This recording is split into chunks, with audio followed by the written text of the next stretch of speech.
आराधना చేయడానికి ముందుగా Bible coarse भी गा लेते हैं। ఒక బైబిల్ కోరస్ కూడా పాడుకుందాం। भले भले मानो उस गीत को गाए। భలే భలే మాట ఆ పాటను ఆ కోరస్ పాడుకుందాం। भले भले माटा बंगारू माटा बाइबेलो माटा येसु माटा भले भले माटा बंगारू माटा बाइबेलो माटा येसु माटा ना जीविताना नी जीविताना मरुवानी माटा येसु माटा ना जीविताना नी जीविताना मरुवानी माटा येसु माटा भले भले माटा बंगारू माटा बाइबेलो माटा येसु माटा।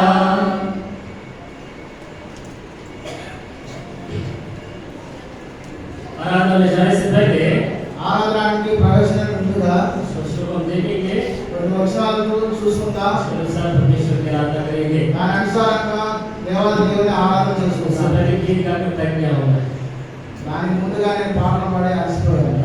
क्योंकि मैंने जॉन को बोला, जॉन अगर और बड़ा मदद होता గాలి వచ్చుంటే ఇంకా और నాకు సహాయపడేది। हाँ आया नहीं రాలేదు।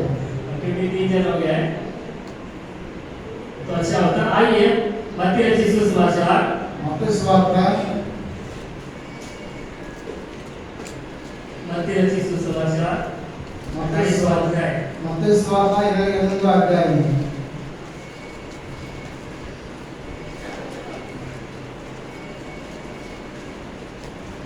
28 अध्याय 14 वचन समझ 5वां 6वां वचन మత్తయి సువార్త 28వ అధ్యాయము 5 6 వచనం एक साथ मिलकर पढ़ेंगे। అందరూ కలిసి చదువుకుందాం। स्वर्गदूत ने स्त्रियों से कहा, मत डरो, मैं जानता हूँ कि तुम यीशु को जो क्रूस पर चढ़ाया गया था ढूंढती हो। वो यहाँ नहीं है, परंतु अपने वचन के अनुसार जी उठा है। आओ इस स्थान देखो जहाँ प्रभु खड़ा है। फिर एक बार पढ़ेंगे। మరి ఒకసారి చదువుకుందాం। स्वर्गदूत ने स्त्रियों से कहा, मत डरो, मैं जानता हूँ कि तुम यीशु को जो क्रूस पर चढ़ाया गया था ढूंढती हो। वो यहाँ नहीं है, परंतु अपने वचन के अनुसार जी उठा है। आओ इस स्थान देखो जहाँ प्रभु खड़ा है। आइए परमेश्वर की सहायता के लिए परमेश्वर की ओर देखकर प्रार्थना करेंगे। అంటే దేవుడి సహాయం కొరకు ప్రార్థన చేసుకుందాం। ముందుకు సాగుదాం। हे हमारे अति पवित्र सदा विज्ञानियों के रहने वाले परमेश्वर, हमारे प्रिय पुत्र प्रभु यीशु मसीह के नाम से भी चरणों में आता हूँ। जितने प्रभु जी प्रणाम करता हूँ, धन्यवाद देता हूँ प्रभु जी। इतने महान परमेश्वर है प्रभु जी। प्रभु जी इस जगत के प्रभु जी आप प्रभु जी प्रेम परमेश्वर से जना है प्रभु जी। आप तारनहार है, आप पालनहार है प्रभु जी। आप इस सारी सृष्टि के सृष्टि करता है प्रभु जी। आपको धन्यवाद देता हूँ प्रभु जी। आपकी बड़ाई करता हूँ प्रभु जी। प्रेम परमेश्वर आप राजाओं के राजा है, प्रभुओं के प्रभु है, सर्वशक्तिमान है, सर्वाधिकारी है प्रभु जी। सारी सृष्टि के कर्ता है प्रभु जी। अल्फा है, ओमेगा है, आप आदि है, अंत है प्रभु जी, प्रथम है और अंतिम है प्रभु जी। युगानी उच्चीता परमेश्वर है प्रभु जी। आपको धन्यवाद देता हूँ प्रभु जी। इस सुबह के समय आपकी बड़ी में आपके संतों के बीच प्रभु जी आपने मुझे लाया, मैं लाया, उसके आपको धन्यवाद देता हूँ प्रभु जी। अब तक आपके गीतों को गाकर आपकी स्तुति आराधना करने के लिए प्रभु जी आपने प्रभु जी आप सबकी आपने सहायता की, इसके लिए हम आपको धन्यवाद देते हैं प्रभु जी। आपके नाम को ऊंचा उठाते हैं, आपकी महिमा करते हैं प्रभु जी। क्योंकि प्रभु जी धन्यवाद देता हूँ प्रभु जी। आराधना के योग्य, स्तुति के योग्य और महिमा के योग्य केवल एकमात्र परमेश्वर है मुझे प्रभु यीशु मसीह। आपको धन्यवाद देते हैं परमेश्वर। प्रभु जी प्रभु जी इस समय में प्रभु जी जितने विश्वास को आपके घर में आपकी मंडली में प्रभु जी आया है प्रभु जी सभी को आपको धन्यवाद देते हैं प्रभु जी। और जितने बाद में प्रभु जी इस दृष्टि से हमारी नदी में लाए कि प्रभु जी हम अपने परमेश्वर की आत्मा सच्चाई से आराधना कर सके प्रभु जी। आपकी महिमा आपकी बड़ाई हम कर सके प्रिय परमेश्वर। क्योंकि प्रिय परमेश्वर और धन्यवाद स्तुति के योग्य परमेश्वर है प्रभु जी। आप भला परमेश्वर है प्रभु जी। आप महिमा परमेश्वर है प्रिय परमेश्वर। क्योंकि प्रभु जी आप मेरे लिए हमारे लिए प्रभु जी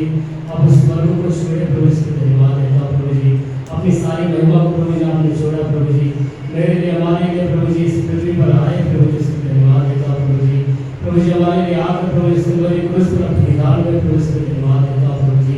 प्रभु जी प्रेम परमेश्वर आपको बहुमूल्य प्रभु जी और निष्कलंक और अमूल्य प्रभु जी पवित्र प्रभु प्रभु जी हमारे लिए सर्वोच्च प्रभु जी आपको बढ़ाया। इसके द्वारा प्रभु जी हमारे पाप हमारा अपराध क्षमा हुए प्रभु जी। आज प्रभु जी हम आपके पुत्र पुत्री कहलाते हैं प्रभु जी।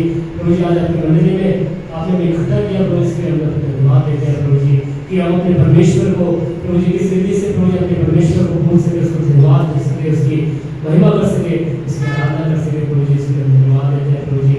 हे परमेश्वर प्रभु जी मेरी आप सबके प्रभु जी आप सहायता करेंगे प्रभु जी। हम आत्मा और सच्चाई के साथ अपने परमेश्वर की आराधना कर सके प्रभु जी, आपकी महिमा कर सके, अपने नाम को प्रभु जी ऊंचा उठा सके प्रभु जी। शिष्य प्रभु जी आप सबके सहायता करें प्रभु जी। प्रभु जी आपके जीवित वचनों के द्वारा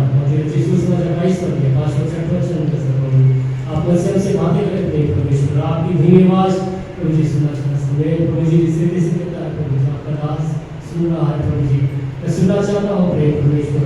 आप बोले और मैं सुनो प्रभु जी। मेरे मुख के द्वारा बातें करें प्रेम परमेश्वर। मनुष्य की बातें बिल्कुल प्रभु जी प्रभु जी प्रेम परमेश्वर। आपकी आलोचना कशी बुद्धि प्रभु जी आपने प्रभु जी आपकी नहीं बात से बहुमूल्य लोगों की छिड़काव के लिए से आता हूँ प्रभु जी। आप मुझे धोकर शुद्ध करें, पवित्र करें प्रभु जी। बिल्कुल प्रभु जी योग्य नहीं हो कि प्रभु जी आपके मेरे में खड़ा प्रभु जी। आप विश्वास को प्रभु जी वश पा सको प्रभु जी। अपने योग्य खड़ा के इसलिए आपको धन्यवाद देता हूँ परमेश्वर। बताइए प्रभु जी आपका जो क्रूस है उस क्रूस के बीच में अपने बात करें प्रभु जी। आप मेरे मुख के द्वारा बातें करें प्रभु। सारी महिमा आदर प्रभु जी आप ही को देते हुए प्रभु तेरे अनुवाद करने वाले प्रयास को प्रभु जी परमेश्वर आपके नाम को ऊंचा बढ़ाते हुए और अपने आप को संपूर्ण से दिखाते हुए इसलिए प्रार्थना को शीघ्र करने वाले और उद्धार करता प्रभु यीशु मसीह के नाम से प्रार्थना को मांगता हूं प्रभु जी, आमीन।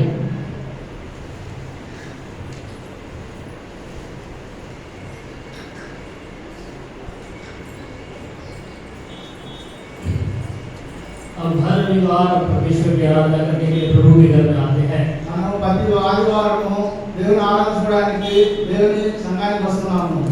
क्यों? ఎందుకని? क्योंकि परमेश्वर की आराधना करने के लिए। ఎందుకంటే మనం దేవుని ఆరాధన చేసుకోవడానికి। क्योंकि परमेश्वर की आराधना करना कितना अच्छा है। యెహోవాకు ఆరాధన చేయడం మంచిది। परमेश्वर की आराधना करना बुरा है। దేవునికి ఆరాధన చేయడం మంచిది। हम इस पर ध्यान आ जाते हैं।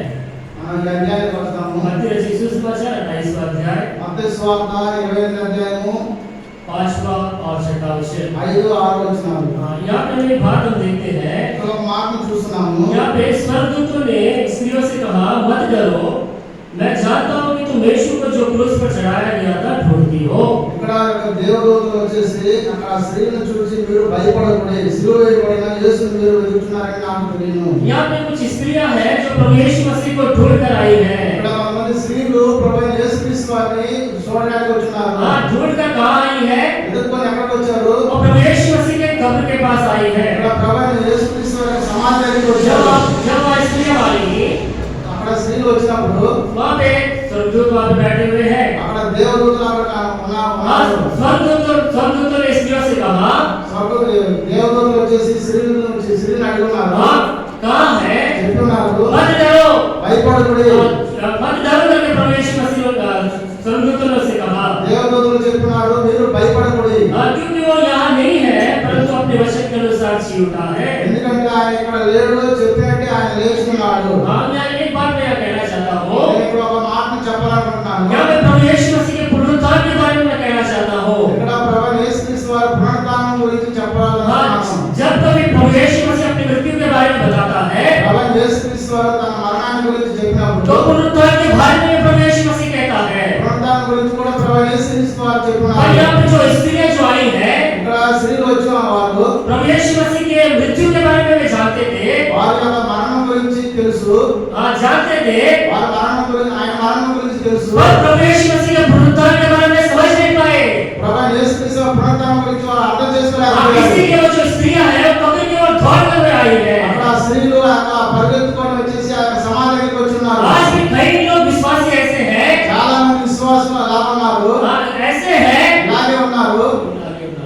ऐसे हैं क्योंकि प्रभु यीशु मसीह की मृत्यु के बारे में तो जानते हैं। ప్రభు యేసు క్రీస్తు వారి మరణం గురించి వారికి తెలుసు। प्रभु यीशु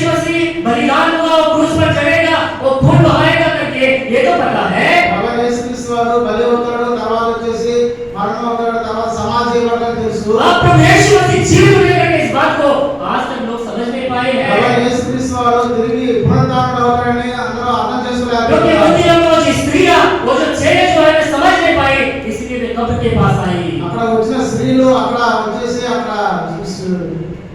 శిష్యులు వచ్చేసి అర్థం చేసుకోలేకపోయారు. हाँ, एक बार में समझ गए प्रभु यीशु मसीह मारा जाएगा, ప్రభు యేసుక్రీస్తు వారు మరణం అవుతాడు, हाँ मर जाएगा, पर पुनरुत्थान होगा कि इस बात में समझ नहीं पाए हैं। వారందరూ తెలుసు ఆయన మరణం అవుతాడని, ఆయన పునరుత్థానం గురించి వారు అర్థం చేసుకోలేకపోయారు. हाँ, मैं पुनरुत्थान के बारे में ऐसा कहना चाहता हूँ। ఈ రోజు నేను పునరుత్థానం గురించి చెప్పాలనుకుంటున్నాను. हाँ, क्योंकि परमेश्वर जब कभी अपनी मृत्यु के बारे में कहता है तो पुनरुत्थान के बारे में भी कहता था। ప్రభు యేసుక్రీస్తు వారు ఎప్పుడైతే ఆయన మరణం గురించి చెప్తున్నాడో అలాగే వచ్చేసి ఆయన పునరుత్థానం గురించి కూడా ఆయన हाँ, చెప్తున్నాడు. प्रभु यीशु मसीह ने कहा इस मंदिर को गिरा दो, मैं तीसरे दिन क्या करूंगा इसे?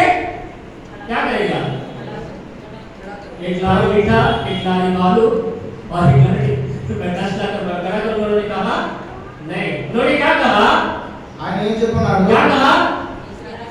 तीसरे दिन खड़ा करूंगा। మూడో దినం నేను లేపుతాను. वो किसके बारे में कहता है? ఆయన అది ఎవరి గురించి वो अपने చెప్తున్నాడు? पुनरुत्थान के बारे में कहता है। ఆయన పునరుత్థానం గురించి చెప్తున్నాడు. हाँ, जिन्होंने पुनरुत्थान के बारे में जाना है, ఎవరైతే పునరుత్థానం గురించి ఎరుగున్నారో आजकल बहुत सारे लोग प्रभु के मंडली में होते हैं। వారు చాలా మంది వచ్చేసి దేవుని యొక్క సంఘంలో ఉండేవారు. कुछ लोग कामों के कारण में नहीं आ पाए हैं, చాలా మంది వచ్చేసి పని నిమిత్తం రాలేకపోయారు. और कई लोग बकवास का लोग भाग गए हैं। చాలా మంది వ్యర్థంగా బయట తిరుగుతున్నారు. और ये सच भी है, ఇది నిజంగానే. क्योंकि मैं जानता हूँ, ఎందుకంటే నాకు తెలుసు. मैं कई बार प्रभु के घर क्यों जाऊँ ये सोच मेरे मन में आती है। చాలా మంది నాకు వచ్చేసి దేవుని ఇంటికి ఎందుకు వెళ్ళాలని నాకు ఒక ఆలోచన एक వస్తుంది. एक बकवास को आलोचना हमारे मन में आता है। నాకు వ్యర్థమైన ఆలోచన నా యొక్క హృదయంలో వస్తుంది. यदि आप पुनरुत्थान के बारे में यदि आप जानते हैं, ఎవరైతే పునరుత్థానం గురించి ఎరిగి ఉంటారో वे प्रभु के घर आएंगे, వారందరూ వచ్చేసి దేవుని ఇంటికి వస్తారు. और वे प्रभु के घर में परमेश्वर की आराधना करेंगे। వారు దేవుని సమయానికి వచ్చి దేవుని ఆరాధన చేస్తారు. आज कई लोग ऐसे हैं उसकी मृत्यु को तो जानते हैं, ఇలా ఈ రోజు చాలా మంది వారి యొక్క ఆయన మరణం గురించి అయితే తెలుసు, पुनरुत्थान के बारे में आलोचना आई नहीं है। పునరుత్థానం గురించి ఆలోచన లేదు. उन दिनों में नहीं था। ఆ రోజుల్లో కూడా అలాగే ఉంది. पढ़िए उस वचन को, చదవండి ఆ వచనాన్ని. मत्ती रचित सुसमाचार మత్తయి సువార్త 17वां अध्याय 17వ అధ్యాయము 23वां वचन। 23వ వచనం. वे उसे मार डालेंगे और वह तीसरे दिन जी उठेगा। इस पर वे बहुत उदास हुए। क्या हुए? उदास हुए। उनको यही इतना ही उनका दिमाग में था, इतना ही उनको समझ था कि प्रभु यीशु मसीह मारा जाएगा।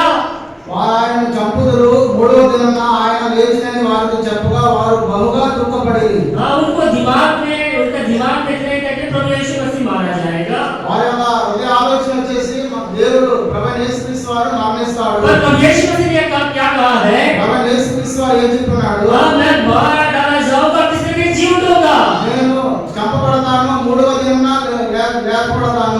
जहाँ जहाँ प्रभु यीशु मसीह की मृत्यु के बारे में बात उठती है, ఎక్కడెక్కడ వచ్చేసి ప్రభు యేసుక్రీస్తు వారి మరణం గురించి మాట వస్తుందో वहाँ पे पुनरुत्थान उसका जीवन का भी वहाँ पे बात उठता है। అక్కడ వచ్చేసి అదే వచనంలో పునరుత్థానం ఆయన జీవం గురించి కూడా అదే వచనంలో इसका రాయబడింది. मतलब ये है प्रभु यीशु मसीह हमारे लिए मारा गया, हमारे लिए गाड़ा गया, हमारे लिए तीसरे दिन जी उठा है। ప్రభు యేసుక్రీస్తు వారు మరణించాడు, పాతి పెట్టబడ్డాడు, తిరిగి మూడో దినాన లేపబడ్డాడు. पर ये शिष्य समझ नहीं पाए। కానీ ఈ శిష్యులు ఆయన आज ఎరగలేకున్నారు. शिष्य उदास हो गए हैं, వారు శిష్యులు వచ్చేసి దుఃఖపడి ఉన్నారు. और शिष्य पवित्र शास्त्र को समझ नहीं पाए हैं। శిష్యులు వచ్చేసి పవిత్ర గ్రంథం వారు ఎరగనే ఉన్నారు. पढ़िए उस वचन को भी, ఆ వచనంలో చదవండి. యోహన్నా रचित सुसमाचार యోహాను సువార్త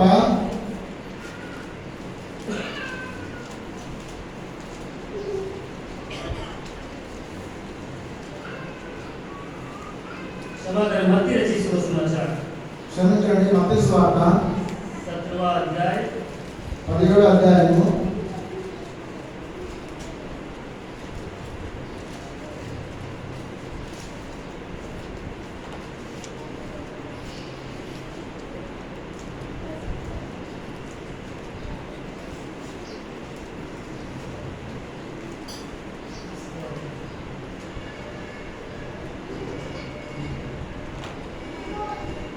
वहाँ पे ऐसे समझ नहीं पाए हैं।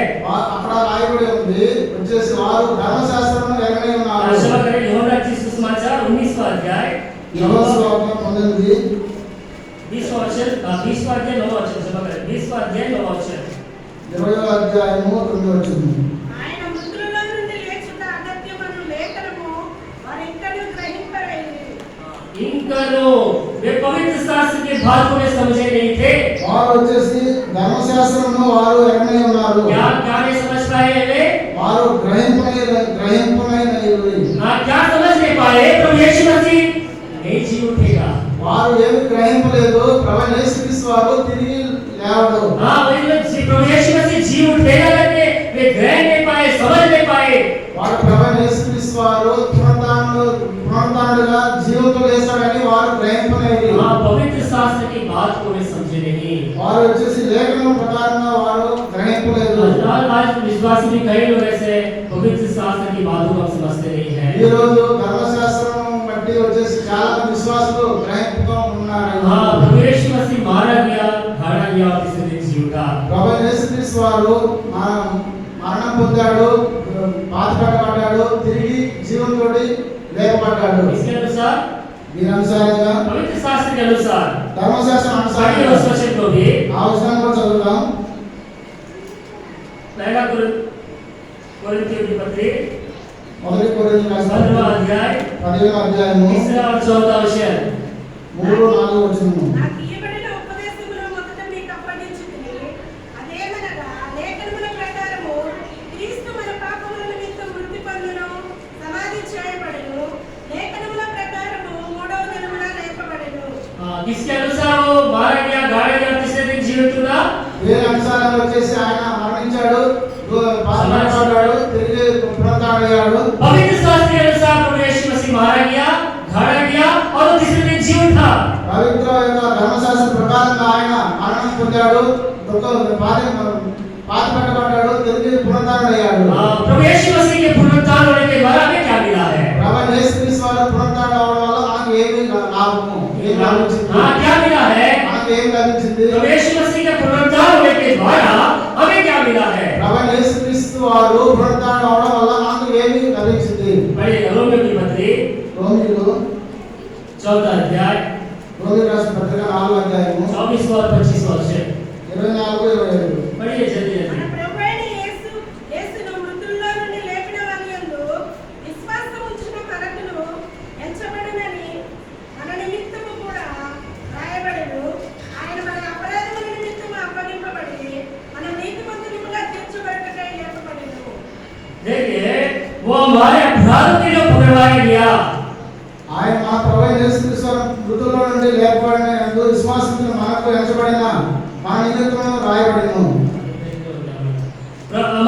वो हमारे अपराधों के लिए पकड़वाया गया మన है। అపరాధం నిమిత్తము అప్పగింపబడి हमारे अपराधों के लिए मारा गया, మన అపరాధం నిమిత్తము ఆయన వచ్చేసి మరణించాడు. हमारे अपराधों के लिए पर ताड़ना पड़ी। మన అపరాధం నిమిత్తము ఆయన వచ్చేసి కొరడాలతో కొట్టబడి ఉన్నాడు. हमारे धर्म में ठहराने के लिए जिलाया गया है। మనం నీతిమంతులుగా తీర్చబడుటకై లేపబడిన जो प्रभु यीशु मसीह पुनरुत्थान हुआ है, ప్రభువైన యేసుక్రీస్తు వారు ఎందుకు పునరుత్థానుడయ్యాడు? प्रभु यीशु मसीह हमें धर्मी कराने के लिए पुनरुत्थान हुआ है। ప్రభువైన యేసుక్రీస్తు వారు మనం నీతిమంతులుగా తీర్చబడుటకై ఆయన పునరుత్థానుడయ్యాడు. इसीलिए प्रभु यीशु मसीह जब कभी मृत्यु के बारे में, बलिदान के बारे में बातें करता है तो पुनरुत्थान के बारे में बातें करता है। ప్రభువైన యేసుక్రీస్తు వారు ఎప్పుడెప్పుడు ఆయన మరణం గురించి, ఆయన యొక్క బలిదానం గురించి అక్కడ రాయబడినప్పుడు అక్కడ పునరుత్థానం గురించి కూడా రాయబడుతుంది. प्रभु यीशु मसीह पुनरुत्थान के द्वारा हम धर्मी ठहराए गए हैं। ప్రభువైన యేసుక్రీస్తు వారు పునరుత్థానం అవడం వల్ల మనం నీతిమంతులుగా తీర్చబడ్డాము. हम धर्मी ठहराए गए तो हमें क्या करना है? మనం నీతిమంతులుగా తీర్చబడ్డాము. మనం ఏం చేయాలి? आज हम धर्मी ठहराए गए हैं, మనం ఈ రోజు మనం నీతిమంతులుగా తీర్చబడ్డాము. हम आराधना करते हैं। మనం ఆరాధన చేస్తున్నాము. हम धर्मी ठहराए गए हैं, మనం నీతిమంతులుగా తీర్చబడ్డాము. परंतु लोग आराधना करने में हिचकिचाते हैं। చాలా మంది వచ్చేసి ఆరాధన చేయడానికి आराधना करने के लिए दूसरों को मौका दीजिएगा। చాలా మందికి వచ్చేసి ఆరాధన చేయడానికి అవకాశం ఇవ్వండి. संक्षिप्त में जब आराधना करने के लिए कहा जाता है, గుప్తంగా ఆరాధన చేయమంటే उसका मतलब संक्षिप्त में करिए। గుప్తంగానే చేయాలి. ये देखिए मेरी मर्जी है। నా యొక్క ఇష్టం అని చేయకూడదు. संक्षिप्त में कीजिए, दूसरों को मौका दीजिए। हम जितना बढ़ते हैं उनको भी अपने संग बढ़ाना है। మనం ఎంత వచ్చేసి ఎదుగుతున్నామో మిగతా వారిని కూడా మనం ఎదిగింపజేయాలి. हाँ, जैसे यहाँ पे पढ़े हैं, మనం ఇక్కడ చదివిన ప్రకారంగా प्रभु यीशु मसीह के पुनरुत्थान होने के द्वारा, ప్రభు యేసుక్రీస్తు వారు పునరుత్థానం అవడం వల్ల, प्रभु यीशु मसीह के जी उठने के द्वारा ప్రభు యేసుక్రీస్తు వారు జీవంతో లేవడం ద్వారా हम क्या हुए हैं? మనం ఏమై ఉన్నాము? धर्मी ठहराए गए हैं। మనం నీతిమంతులుగా और తీర్చబడ్డాము. इससे पहले మనం ఇంతకు ముందు अधर्मी थे, అనీతిమంతులుగా हाँ, अधर्मी थे, అనీతిమంతులుగా ఉన్నాము. परमेश्वर के क्रोध के संतान थे। ప్రభు యేసుక్రీస్తు ప్రభు యొక్క క్రోధానికి మనం బానిసలుగా దాసులుగా ఉన్నాము. और ये सब कुछ प्रभु यीशु मसीह के पुनरुत्थान होने के द्वारा उन्हें बदल डाला है। ఇవన్నీ వచ్చేసి ప్రభు యేసుక్రీస్తు వారు పునరుత్థానం అవడం వల్ల మార్చబడ్డారు. यदि प्रभु यीशु मसीह पुनरुत्थान नहीं होता, కానీ ప్రభు యేసుక్రీస్తు వారు పునరుత్థానం అవ్వకపోయి ఉంటే हमारे प्रभु यीशु मसीह के ऊपर विश्वास करना व्यर्थ है। మన ప్రభు యేసుక్రీస్తు వారి మీద వచ్చేసి విశ్వాసం ఉంచడం వ్యర్థము. हाँ, प्रभु यीशु मसीह जी नहीं उठता, हमारा विश्वास करना भी व्यर्थ होता। ప్రభు యేసుక్రీస్తు వారి జీవితంలో లేకపోయి ఉన్నట్లయితే మనం విశ్వసించడమే వ్యర్థము. पढ़िए इस बात को भी। ఈ మాట కూడా చదువుకుందాం. मैं नहीं कहता हूँ, నేను చెప్పడం లేదు, प्रभु यीशु मसीह कहता है। ప్రభు యేసుక్రీస్తు వారు చెప్తున్నారు. पेट्रो के पौलुस के द्वारा इस बात को कहता है। పేతురు पढ़िएगा पहला कुरिन्थियों 15वां अध्याय మొదటి కొరింథీ రాసిన పత్రిక 15వ అధ్యాయము 15वां वचन। 15వ వచనం. దేవుడు క్రీస్తును లేఖనని ఆయనను గురించి మేము సాక్ష్యం చెప్పి ఉన్నాము కదా, మృతులు లేపబడని అనగా దేవుడు ఆయనను లేపలేదు కనుక దేవుడు దేవుని విషయమై అబద్ధపు సాక్షులుగా అగపడుచున్నాము. 15 में लिखा है जरा पढ़ेगा 17 वचन पढ़े 17। 17వ వచనం కూడా చదవండి. క్రీస్తు లేపబడని అనగా మీ విశ్వాసము వ్యర్థమే, మీ ఇంకనూ మీ పాపములలోనే ఉంది. हाँ, यदि मसीह जी नहीं जी उठता, క్రీస్తు లేపబడని ఎడల हमारा विश्वास क्या होता? మన విశ్వాసం ఏమై ఉండేది? व्यर्थ होता। వ్యర్థమే. हाँ, कोई मतलब ही नहीं है इसका। దీనికి అర్థమే లేదు. हाँ, प्रभु यीशु मसीह का मारा जाना जितना मतलब है, ప్రభు యేసుక్రీస్తు వారు మరణించడం ఎంత అర్థమై ఉందో, प्रभु यीशु मसीह का जी उठना भी उतना ही मतलब है। ప్రభు యేసుక్రీస్తు వారి జీవితం కూడా లేవడం కూడా అదే ఒక అర్థము. हाँ, यदि वो जी नहीं उठता, हमारा विश्वास व्यर्थ है। క్రీస్తు లేపబడిన ఎడల మన విశ్వాసం వ్యర్థమే. प्रभु यीशु मसीह मृत्यु पर जय पाया है, वो जी उठा है, ప్రభు యేసుక్రీస్తు వారు మరణం మీద జయం పొందాడు, విజయంతో లేచి वो ఉన్నాడు. पुनरुत्थान हुआ है। ఆయన పునరుత్థానం అయ్యాడు. आज उस पुनरुत्थान की शक्ति के द्वारा हम परमेश्वर की आराधना करना है। ఆ పునరుత్థాన శక్తి ద్వారా మనం దేవునికి ఆరాధన చేయాలి. हाँ, प्रभु यीशु मसीह पुनरुत्थान होने के द्वारा हमें सामर्थ दी है। ప్రభు యేసుక్రీస్తు వారు పునరుత్థానం అవడం వల్ల మనకు బలాన్ని ఇచ్చున్నాడు. हाँ, हम भी एक दिन क्या होंगे? మనం ఒక రోజు ఏమవుతాము? पुनरुत्थान होंगे। పునరుత్థానం అవుతాం కదా? అవుతాము కదా, ಹೋಗಿ అవుతామా? అవుతామా తెలియదు, అవుతామో తెలియదు, మరణిస్తే కదా. పునరుత్థానం అవుతామో తెలియదు, మనం మరణిస్తే కదా తెలుసు. మరణిస్తేనే తెలుస్తుంది పునరుత్థానం అవుతామా లేదా. సో प्रभु यीशु मसीह पुनरुत्थान हुआ है। ప్రభు యేసుక్రీస్తు వారు పునరుత్థానం అయ్యాడు. उन्होंने कहा तुम भी पुनरुत्थान होगे, तुम भी जी उठोगे। నువ్వు కూడా పునరుత్థానం అవుతావు, నువ్వు జీవంతో లేస్తావు. हाँ, एक दिन आप भी जी उठेंगे। మనం కూడా ఒక రోజు జీవంతో లేస్తాము. हाँ, वो क्या है? हमारे अंदर क्या है? మనలో ఏముంది? आशा है। నిరీక్షణ ఉంది. हाँ, आशा है एक दिन हम जी उठेंगे। మనం కూడా ఇప్పుడు జీవంతో లేస్తామని మనకు ఒక నిరీక్షణ ఉంది. हाँ, प्रभु यीशु मसीह हमें जिलाएगा। ప్రభు యేసుక్రీస్తు వారు మనల్ని జీవంతో లేపుతాడు. हाँ, प्रभु यीशु मसीह पुनरुत्थान होने के द्वारा, ప్రభు యేసుక్రీస్తు వారు పునరుత్థానం అవడం ద్వారా, प्रभु यीशु मसीह के जी उठने के द्वारा ప్రభు యేసుక్రీస్తు వారు జీవంతో లేవడం ద్వారా हम क्या हुए हैं? మనం ఏమై ఉన్నాము? धर्मी ठहराए गए हैं। నీతిమంతులుగా తీర్చబడ్డాము. दूसरी बात, రెండో మాట, समय हो गया, खत्म करेगा। रोमियो की पत्री 8वां अध्याय, రోమీయులకు రాసిన పత్రిక 8వ అధ్యాయము, रोमियो की पत्री 8वां अध्याय, రోమీయులకు రాసిన పత్రిక 8వ అధ్యాయము 31, 32 and 33, 31, 32, 33, 34 वर्ष। 34 కూడా. ఇట్లుండగా ఏమన్నుము, దేవుడు మన పక్షమునుండగా మనకు విరోధి ఎవడు? తన సొంత కుమారుని అనుగ్రహించుటకు వెనుక తీయక మన అందరి కొరకు ఆయనను అప్పగించిన వాడు, ఆయనతో పాటు సమస్తమును మనకెందుకు అనుగ్రహింపడు? దేవుని చేత ఏర్పరచబడిన వారి మీద నేరం మోపువాడెవడు? నీతిమంతులుగా తీర్చువాడు దేవుడే. శిక్ష విధించువాడెవడు?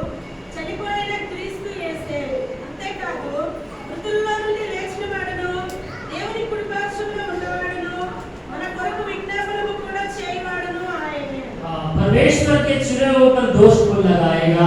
ప్రభువైన యేసుక్రీస్తు వారు ఎన్నిన వారి మీద శిక్ష విధించువాడు ఎవడు? परमेश्वर के चुने हुए पर दोष कौन लगाएगा? దేవుడి ద్వారా ఏర్పరచబడిన వారి మీద నేరం మోపువాడు ఎవడు? कौन हमारे पर कोई दोष लगा सकता है? మన మీద ఎవరు నేరం మోపుతాడు? नहीं लगा सकता है, ఎవరు నేరం మోపలేరు? क्योंकि परमेश्वर से हमारे लिए मारा गया, गाड़ा गया, किसने ने वो जी उठा है। ప్రభువైన యేసుక్రీస్తు వారు మన కొరకు మరణించారు, భూస్థాపన చేయబడ్డాడు, తిరిగి లేచి ఉన్నాడు. और उसके जी उठने के द्वारा हमें धर्मी कराया है। ఆయన జీవితంలో లేవడం ద్వారా మనం నీతిమంతులుగా తీర్చబడ్డాము. हमारे पर कोई दोष नहीं लगा सकता మన है। మీద ఎవరు నేరం మోపలేరు. और क्या है? ఇంకా ఏముంది? यहाँ पे लिखा गया है, ఇది ఇక్కడ రాయబడి ఉంది. मसीह है जो मर गया वरन मुर्दों में से जी उठा। శిక్ష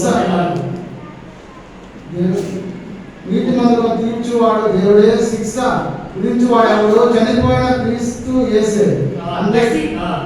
అంతేకాదు మృతుల నుండి లేచిన వాడును దేవుడే. मसीह ही है जो मर गया वरन मुर्दों में से जी उठा। క్రీస్తు యేసే మృతుల నుండి లేచిన వాడును. और जी उठकर उन्होंने क्या किया? ఆయన లేవడం ద్వారా ఏం చేస్తున్నాడు? परमेश्वर के धैर्य में बैठा हुआ है। ఆయన దేవుని కుడి పార్శ్వన కూర్చున్నాడు. और क्या करता है वहाँ पे? ఆయన ఇంకా ఏం చేస్తున్నాడు? क्या करता है वहाँ पे बैठ के? అక్కడ కూర్చొని ఆయన ఏం చేస్తున్నాడు? हम एक दूसरे के साथ बैठ के क्या करेंगे? మనం ఒక పక్కన ఒక కూర్చొని ఏం చేస్తాము? क्या करते हैं? ఏం చేస్తున్నాము? प्रभु के बारे में बात करते हैं। దేవుడి గురించి మాట్లాడుతున్నామా? हमें पता होना चाहिए हम किसके बारे में बात करते हैं। మనకే తెలుసు మనం ఎవరి గురించి पर మాట్లాడుతున్నాము. परमेश्वर के धैर्य और परमेश्वर से बैठकर क्या करता है? యేసుక్రీస్తు వారు దేవుని కుడి పార్శ్వన కూర్చొని ఏం आप చేస్తున్నాడు? बताइए क्या करता है? మీరే చెప్పండి, అక్కడ ఏం చేస్తున్నాడు? विज्ञापन निवेदन करता है। మన కొరకు విజ్ఞాపన చేస్తున్నాడు. हाँ, पर हम उद्धार पाने के बाद भी మనము వచ్చేసి ఒక रक्षण రక్షణ పొందిన తర్వాత కూడా उसके बाद भी पाप में गिरते होंगे। తర్వాత కూడా మనం పాపంలో పడుతున్నాము. हाँ, पाप करते भी होंगे, పాపం చేస్తున్నాం కూడా, गलत करते होंगे, చాలా తప్పులు చేస్తున్నారు हाँ, కూడా, झूठ बोलते होंगे చాలా అబద్ధాలు చెప్తున్నారు కూడా, और कई बातें हैं। ఇంకా చాలా ఉన్నాయి. पर इन सभी के प्रति परमेश्वर से क्या करता है? వీటన్నిటి గురించి ప్రభువైన యేసుక్రీస్తు వారు ఏం చేస్తున్నారు? पिता परमेश्वर से तुम्हारे लिए विनती करता है। అంటే దేవుడు విశ్వాసం కూర్చొని మన కొరకు విజ్ఞాపన చేస్తున్నాడు. क्यों? ఎందుకంటే उनको हक है, क्योंकि मृत्यु के ऊपर उन्होंने जय पाया है। ఆయనకు అధికారం ఉంది, మృతుల నుండి ఆయన లేచిన వాడు. हाँ, मृत्यु पर जय पाने के द्वारा हमें धर्मी ठहराया है। మన నుండి లేవడం ద్వారా మనం వచ్చి నీతిమంతులుగా తీర్చబడ్డాము. और उतना ही नहीं, हमारे लिए परमेश्वर से विनती करता है। మన కొరకు వచ్చేసి ప్రభు దగ్గర, తండ్రి దగ్గర విజ్ఞాపన చేస్తున్నాడు. एक क्वेश्चन पढ़िएगा, మోక్షం జరుగుతుందా? एफिसियों की पत्री ఎఫెసీయులకు రాసిన పత్రిక पहला अध्याय, మొదటి అధ్యాయము ये सारा अधिकार प्रभुता प्रभु यीशु मसीह के पास है। అన్నిటి మీద అధికారం ప్రభు యేసుక్రీస్తు వారి దగ్గర ఉంది. पहला अध्याय 19 और 20 जल्दी जल्दी पढ़िए। మొదటి అధ్యాయము 19 వచ్చింది. మరియు మీ మనోనేత్రములు వెలిగింపబడినందున ఆయన మిమ్మల్ని పిలిచిన పిలుపు వలన నిరీక్షణ ఎత్తితో పరిశుద్ధులలో ఆయన స్వాస్థ్యం యొక్క మహిమస్కరం ఎత్తితో ఆయన క్రీస్తునందు వినియోగపరిచిన బలాతిశయమును బట్టి విశ్వసించు మన యందు ఆయన చూపుచున్న తన శక్తి యొక్క అపరిమితమైన మహత్యం ఎట్టిదో మీరు తెలుసుకొనవలెనని మన ప్రభు అయిన యేసుక్రీస్తు యొక్క దేవుడైన మహిమ స్వరూపి యొక్క తండ్రి తను తెలుసుకొనుటయందు మీకు జ్ఞానమును ప్రత్యక్షతను గల एफिसियों మనస్సు 1:19 and 20 उतना ही पढ़िए, पूरा मेरा तेलुगु में मिक्स है पूरा। और उसकी सामर्थ्य हम में हाँ। विश्वास करते हैं हाँ। कितनी महान है उसकी शक्ति के प्रभाव में उस कार्य के अनुसार जो उसने मसीह में किया कि उसको मरे हुए में से जिलाकर स्वर्ग के स्थानों में अपनी दाहिनी ओर दाहिनी ओर बैठाकर सब प्रकार के प्रधानता, अधिकार और सामर्थ और प्रभुता दी गई है। तेलुगु में पर मिक्स है, हिंदी में जैसे लिखा गया है यहाँ पे, प्रभु यीशु मसीह को अधिकार दिया गया, सामर्थ दिया गया, प्रभुता उनको दी गई है। ప్రభు యేసుక్రీస్తు వారికి అధికారం ఇవ్వబడింది, శక్తి ఇవ్వబడింది, మహాత్మ్యం ఇవ్వబడింది. हाँ, ये सब प्रभु यीशु मसीह के दाहिनी ओर बैठकर हमारे लिए विनती करता है। ఇవన్నీ ప్రభు యేసుక్రీస్తు వారు దేవుడైన ఆయన కుడి పార్శ్వన కూర్చొని మన కొరకు విజ్ఞాపన చేస్తున్నాడు. हमारे लिए विनती करता है। మన కొరకు ఆయన విజ్ఞాపన చేస్తున్నాడు. उसके प्रति हमें परमेश्वर की आराधना करना దాని है। బదులుగా మనం దేవునికి ఆరాధన చెల్లించాలి. और एक पॉइंट है, ఇంకొక పాయింట్ ఉంది. समय हो गया है, సమయం అయిపోయింది. मैं पॉइंट बताकर समाप्त कर देता हूँ। చెప్పి నేను వచ్చి సమాప్తి చేస్తాను. हमें के क्या होंगे? हमें क्या होंगे? మనం కూడా ఏమవుతాము? क्या होंगे? ఏమవుతాము? ఏమవుతామో తెలియదు, మరణించిన తర్వాత తెలుస్తుంది ఏమవుతాము. వెళ్ళిపోతాము. पढ़िएगा उस वचन को। ఆ వచనాన్ని కూడా చదువుకుందాం. पहला कोरिन्थियों की पत्री, మొదటి కొరింథీయులకు రాసిన పత్రిక 15वां अध्याय 15 అధ్యాయము 50 वचन पढ़िएगा, उसके बाद 52 पढ़िएगा। जल्दी जल्दी पढ़िए। 50 చదవండి. हे भाइयों, मैं यह कहता हूँ कि मांस और लहू परमेश्वर के राज्य के अधिकारी नहीं हो सकते और न नाशवान अविनाशी का अधिकारी हो सकता है। और यह क्षण भर में पलक मारते ही अंतिम धुनी फूकते ही होगा, क्योंकि धुनी फूकी जाएगी और मुर्दे अविनाशी दशा में उठाए जाएंगे और हम बदल जाएंगे। एक बात हमें याद रखना है, ఒక మాట మనం జ్ఞాపకం ఉంచుకోవాలి. मांस और लहू में हम परमेश्वर के राज्य के अधिकारी बिल्कुल नहीं होंगे। రక్త మాంసంలో దేవుని రాజ్యంలో స్వతంత్రించుకోవడం ये बात याद रखिए। ఈ రోజు ఒక మాటను జ్ఞాపకం ये చేసుకుంటాం. प्रभु को उद्धार पाने के बाद भी దేవుని ద్వారా రక్షణ పొందిన తర్వాత కూడా और भी हम मांस और लहू के अनुसार ही अब जी रहे हैं। అది ఇంకా రక్త మాంసం ద్వారానే మనం జీవిస్తున్నట్లయితే क्या नहीं होंगे? ఏమవుతాము? परमेश्वर के राज्य के अधिकारी हम नहीं होंगे। మనం దేవుని రాజ్యంలో స్వతంత్రించుకోవడం నేరము. उस प्रकार हमें नहीं जीना है। మనం ఆ విధంగా మనం జీవించకూడదు. मैं ये कहना चाहता हूँ, నేను ఇదే చెప్పాలనుకుంటున్నాను. पर प्रभु यीशु मसीह जिस रीति से पुनरुत्थान में जो जी उठा है, ఏ విధంగా ప్రభువైన యేసుక్రీస్తు వారు పునరుత్థానుడై ఉన్నాడు, ఏ విధంగా జీవించున్నాడు, हम भी जी उठेंगे। మనం కూడా జీవితం हमें లేకపోవడం आशा दी है, మనం ఆ యొక్క నిరీక్షణ ఇవ్వబడింది. हम क्या हो जाएंगे? మనం ఏమవుతాము? बदल जाएंगे। మనం మార్పు చెందుతాము. अविनाशी देह आ जाएगा। అక్కడ మనలో వచ్చేసి ఒక అక్షయత్తులు లేపబడదు. हम बदल जाएंगे। మనం మార్పు పొందుతాము. ये इसलिए हमें परमेश्वर की आराधना करना है। దీని నిమిత్తం మనము దేవుని ఆరాధన చేయాలి. ये आपके पुनरुत्थान होने के बाद ప్రభువా నువ్వు పునరుత్థానం అవడం ద్వారా मैं धर्मी ठहराया गया। నేను నీతిమంతుడిగా తీర్చబడ్డాను. प्रभु जी आप पुनरुत्थान होने के द्वारा ప్రభువా నువ్వు పునరుత్థానం అవడం ద్వారా परमेश्वर के दाहिनी ओर बैठकर నువ్వు దేవుని దగ్గర కుడిపార్శ్వన కూర్చొని मेरे लिए आप विनती करते हैं। నా కొరకు విజ్ఞాపన చేస్తున్నావు. प्रभु जी आपके पुनरुत्थान होने के द्वारा ప్రభువా నువ్వు పునరుత్థానం అవడం ద్వారా मैं भी जी उठूंगा, నేను కూడా తిరిగి జీవంతో లేస్తాను. बदल जाऊंगा। నేను మార్పు చెందుతాను. इसलिए परमेश्वर की आराधना करना है। అందుకే దేవునికి ఆరాధన చెల్లించుకోవాలి. तीन बातें हैं, मूल बातें। तीन बातें मैंने कहा है। మూడు మాటలు నేను చెప్తున్నాను. एक बात की अगर कम से कम छोटी आराधना करके समाप्त करिएगा। ఒక మాట చెప్పి చిన్న ఆరాధన చేసుకుని సమాప్తం చేయండి. इतने ही करके मैं समाप्त करूं, उससे परमेश्वर खुश हो जाएगा। దాని నిమిత్తం దేవుడు ఎంతో సంతోషపడతాడు. घर में कीजिए, लंबी लंबी आराधना कीजिए। ఇంటి దగ్గర చేయండి. वहाँ पे तो समय ही समय है, అక్కడ ఇంటి దగ్గర మనకు సమయమే సమయము. आराधना करने के लिए समय नहीं है। దాన్ని ఆరాధన చేయడానికి సమయం ఉండదు. प्रभु के घर में हम आराधना करेंगे आत्मा और सच्चाई के साथ। దేవుని ఇంటిలో మనం ఆరాధన చేసుకున్నాం, ఆత్మతో సత్యంతో ఆరాధన చేసుకున్నాం. आइए परमेश्वर की आराधना करें। కాబట్టి మనం దేవుని